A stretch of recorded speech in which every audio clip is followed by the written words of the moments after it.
Hey future millionaires, this is Phil from Next Chapter Financial Solutions and Services. In this video, we're going to cover 5 things that everyone should be saving for.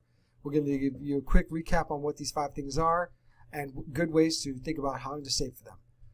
Hope you enjoy the video. The first thing you should save for, the number 1, is an emergency fund. Having a 3 to 6 month emergency fund will help you handle unexpected events in life. You know, on average, in a 10-year period, like 78% of Americans will have some type of financial setback. That could be unexpected car loss, unexpected job loss, major repair due in the house.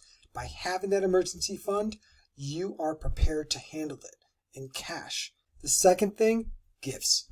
I'm going to tell you right now, whenever I coach someone one-on-one, one of the things I always ask them after they handle some of the core essentials of their life, like that's transportation, housing, and food, is what is happening in the next month or a couple months that you should be saving for on the gift front. That could be holidays, birthdays, and even weddings. These things are coming up. They're on the calendar.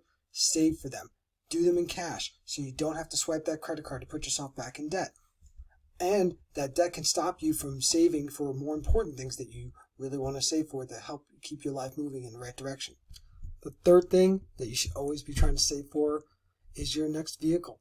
Whether it be a car, truck, SUV, whatever's your preference, even an EV, right?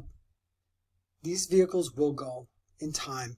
So somewhere 2-3 years out, start saving. That way, you can go for that car, possibly even cash.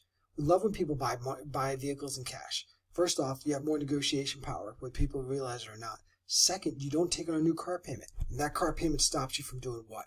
Saving. Or put you back in debt. So I don't like that. I always we try to help people put into a plan in place to buy a car in cash or really close to cash equivalent. That way then they don't throw off their financial plan in the long term. The fourth thing that we always try to recommend people to start saving for is retirement. Time flies and little bits of money every month can help in retirement.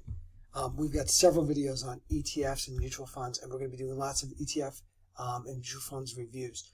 And we're always going to show you those examples in retirement accounts. By saving consistently over time, the power of compounding interest is really shown, and we show that in several of our videos. And you can really build up a lot of money to help you prepare for retirement.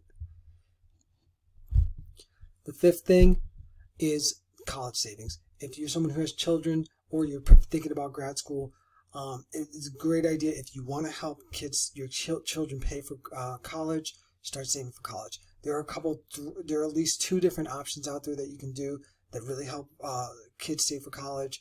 That's called an ESA account or a 529 plan. Many states have 529 plans, and many of them are loaded with some solid investment options.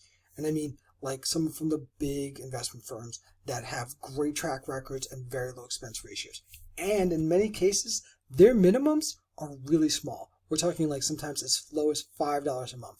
Now, I'm not saying that $5 a month is the best way to go, but it's a starting point. Sometimes you got to start out small. You start with $5, and then a couple months later, after you clean up some other bills, you do $25, $35. It's amazing what that can do. You start really young with kids when they're just born. If you've handled your budget well, you could build up a really big chunk of money, and it's in your monthly budget, and it's going to work out. But here's another thing that you should consider saving for. Something for you or you and your life partner if you are married. In my family, we like to save for vacations. So it's really important for us to enjoy a couple vacations a year, but we save for them and do them in cash. And it's great because we saved up for it. We do it in cash. We know the budget going into the vacation. We spend as much as we wish of that budget. And then there's no debt afterwards. It's awesome. No debt after a vacation. No bills. So you set up your airfare and your hotel and whatever ground transportation, etc. And then there's no debt afterwards. It's amazing. I'm using vacations as an example. I'm sure there are other things.